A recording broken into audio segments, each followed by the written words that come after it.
You're listening to ReachMD XM160, the channel for medical professionals. Welcome to our second program of conference coverage highlights from HIMSS 10, the Healthcare Information and Management Systems Society's annual conference. This program features interviews with attendees and exhibitors at the 2010 conference, the largest gathering in the information technology field in the U.S., which took place March 1st through March 4th, 2010 in Atlanta. I'm your host, Dr. Matt Birnholz. Much of the talk among the almost 30,000 attendees was around the term meaningful use. The definition of this phrase is important because its nuanced interpretation will help define federal reimbursement rates for IT adoption, and that definition is still being discussed.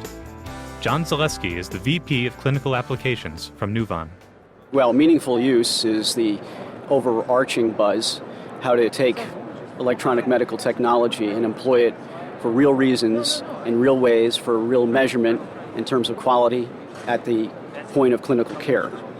And that is partially brought about by the political focus over the last 12 months, but it's also based upon the maturity of the electronic medical record technology, health information technology that has evolved over the past 12 to 15 months, especially with the evolution of the Office of the National Coordinator's Office and Dr. Blumenthal.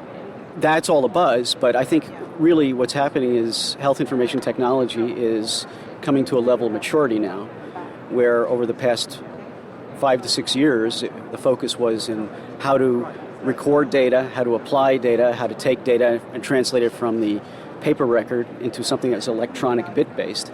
People are now looking at, okay, now that we have ways of recording and holding on to this information, how do we put it to real use? As opposed to just using this for billing or using this information for saying, yep, we've got a retained record of it. In my professional opinion, and most physicians obviously are pragmatic and clinical people are pragmatic. They want to know how to use information effectively to improve or make for the better care of their patients. And really, health information technology at its most base level, any technologies, should be improving the relationship between the patient and the care provider. It should be tightening that relationship, tightening that bond. I think that the approach behind and one of the main focuses or foci of meaningful use is how to really identify metrics for ensuring that all this technology that you see around the floor is not just another bread box or is not just another Game Boy, but it's really doing something to improve quality of care. Dr. Jim King, a family physician from Tennessee, is past president of the American Academy of Family Physicians. We transformed our own practice back about 6 years ago in putting electronic health records into our practice. What we're learning, though, is that it's an ongoing process. You just don't go out and buy a system, put it in. There's so many other areas that you have to deal with. The new catchword we're hearing now is meaningful use. My question is meaningful use for who? Is it the patient? Is it the insurance carrier that's paying for it? Is it my practice or the doctors? And hopefully we'll arrive at improved outcomes for our patient and what's meaningful that we can use our system to improve the care of my patients. In our own practice, we have wireless access and we all carry tablets into the office. Some of the doctors in my group will take it in, set it down on the exam table, and we enter data and talk to the patient, and that's the way I work. And when the patient leaves, I'm through with their whole note. I have other partners that leave it out on the desk because they feel like it does interfere. I find that you have to realize that, number one, the patient comes first. You know, you're not just a data entry person. And you're right, there's no computer that's going to take the place of the physician, and I'm not worried about that occurring in my own practice because they want that relationship. Patients still want that type of care. It does slow you down, but in the process of slowing you down, the coding becomes more appropriate, your billing goes a little higher. So from a financial standpoint, most practices will end up pretty much at the same level they were after about a year to 18 months. But it will kind of be a problem early on. Dr. Michael Mirro is the chair of the Health Informatics Committee for the American College of Cardiology. So next year, 2011, is the first year of the CMS incentive payments. So those practices across the country, whether they're cardiology or urology or practices that have a high Medicare population, will be very interested in adhering to what we call meaningful use criteria. And those criteria include not only quality reporting, but e-prescribing, health information exchange, and computerized order entry. And so those four elements have to be adhered to in order to satisfy the criteria. It'll be somewhat of a challenge in the ambulatory setting to do that. At the hospital setting, it may be easier to comply, and the hospitals will receive incentive payments. But at the end of the day, the reason to adopt health information technology is not incentive payments from Medicare. It's actually the right thing to do to improve quality of care at the point of care for patients. John Stanley is the Chief Information Officer of Riverside Health System in Virginia. Meaningful use is probably a reward for doing the right thing. We've been installing these clinical systems way before meaningful use. It's, in a way, nice to be recognized that we're going to be in good position to take advantage of the meaningful use, but it's not driving our strategies. Our strategies were driven by better patient care, safer environment, and maybe it's accelerated some of the timelines now to get things in place to qualify for that meaningful use money. But meaningful use was not the only term being discussed by the group of IT professionals. Steve Lieber is the president and CEO of HIMSS. They're words, some of which are going to be very familiar to physicians. An electronic medical record, okay, or EMRs. I mean, that's a term that's known. Interoperability, again, a term that's easy to understand when you hear the term just from a generic standpoint, but the ability to share data, obviously, is a key term. HIEs, that's going to be a term physicians are going to hear, and that's health information exchanges. And those are local or regional organizations that are forming for the purpose of creating local rules and processes for clinicians to share data. Those are some of the key ones, and then you go down to CPOE. There's your computerized physician order entry, CDS, clinical decision support. As in all fields, there are acronyms that are all over the place, and that's certainly true here. The regulations that are out, they are interim final rules. The final rules will be out this spring. Focus on a number of areas. The basic electronic medical record, the repository of the patient information, is a key component. Physician order entry in an electronic format, so every order that the physician enters is done electronically. That application is very much a part of the new rules. Clinical decision support tools, tools that help the physician make good practice decisions as he or she is treating the patient, another very key application. So those are the big building blocks that physicians are focused on in terms of adopting technology in their practices, and the same applies over on the hospital side as well. If you're just tuning in, you're listening to conference coverage highlights from HIMSS 10 on ReachMD XM160. Veteran technology professionals, like Kaiser Permanente's Dr. John Mattison, sees an evolution in focus in this year's conference. I think there's a dramatic change in both the vendor focus and in the presentation focus at all of the lectures around interoperability, and specifically around the NHIN, the National Health Information Network model for exchanging information between institutions.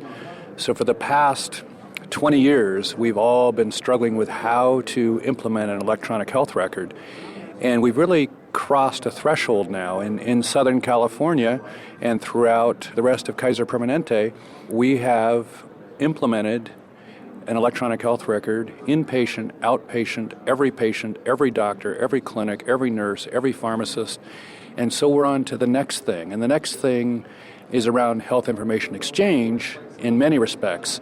Being able to have a comprehensive record from individual consumers who each time they change employers end up with a different selection of their health insurance really creates substantial gaps in what we know and how best to treat individual patients. Simple examples is if you have a patient who was recently treated across the street and they come to you and you don't know when their last mammogram, pap smear, hemoglobin A1C, or any of the other preventive health measures was done, you're at risk of not doing it soon enough or doing it too early. And that's not a model that's effective. So the introduction of health information exchange is going to have a profound impact on the comprehensiveness of care, the continuity of care, and providing the right service for the right person at the right time. Compared to prior years, the number of sessions, the number of vendor booths focused on interoperability is dramatically up from prior years. If you are a doctor practicing in a hospital system like Kaiser Permanente, which now has 8.6 million connected patients, the choice of your technology is easy. Experts do the choosing for you. But Mattison, who is in charge of Kaiser's EHR deployment in Southern California, does have advice on how to choose an IT solution if you are part of a smaller physician practice. I think the best counsel I could give for the small physician practice or the solo practitioner is check with your peers, your colleagues, your former classmates who have already implemented something. Find people who practice in a style the way you practice and find out what works for them. The workflow integration with a system deployment is the real challenge. And making sure that you select a vendor that was built by a company that listened to doctors who practice like you do is very important, and it's much more reliable to talk to your peers and colleagues about what works and what doesn't, as opposed to a vendor who's telling you what works and what doesn't to make a sale. So I would rely heavily on your social network of people who practice like you to make recommendations, and most importantly, go visit their practice, see how it works, watch how it works, and see if the workflows are those that are similar to your own. John Stanley, part of Riverside Health System, a multi-hospital system in Virginia, is rolling out a solution offered by Siemens and says the best solution for independent practitioners may be to affiliate. Most small practices, it seems to be, at least in our market, have some affiliation. In our markets, they've either joined our health system as employed physicians. We have over 400 in one large medical group now. There are other physicians that remain independent, and we can extend out to them an arrangement to use our medical records. So that's probably the best, is to associate with a health system because they have the data there. Laboratory results can feed back into systems rather than independent practice just going out and buying their own system, which may not interface, may not interact with other health systems. HP has been conducting research into how they can best support physicians in these decisions. Here is Chris Mertens, VP of Personal Systems Group Healthcare. So there's a couple things that we look at. First is really to help facilitate the implementation of electronic medical records and really the service and support model that the physicians need to deal with. We know that these are going to be challenging times for them to have to deal with all of the requirements and rules and regulations that are in the marketplace in general as it relates to patient privacy and things like that. So we're trying to take the technology decisions off their plate as far as something that they need to worry about. So our focus has been to work with the EMR vendors in the delivery of solution for the physicians at the local level. We've done a lot of work and research around the country. We did about 12 coffee talks around the country, about 150 physicians.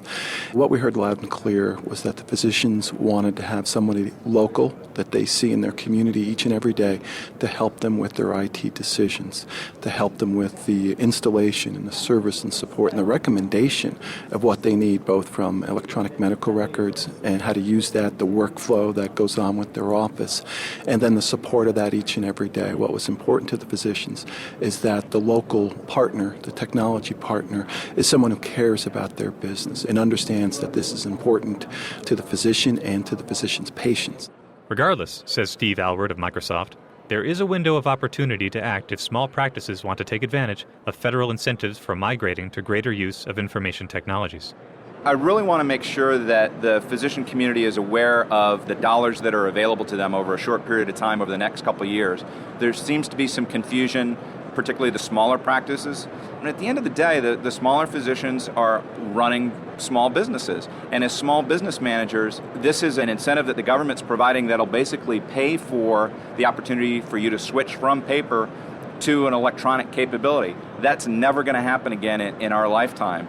And as small business owners, we're talking $44,000 per physician in each practice. That's a lot of money.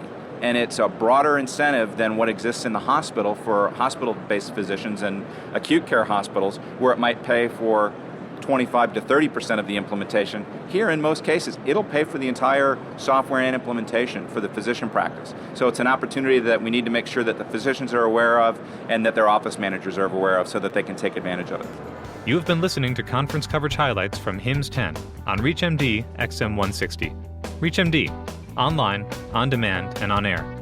Visit us at reachmd.com, and thank you for listening.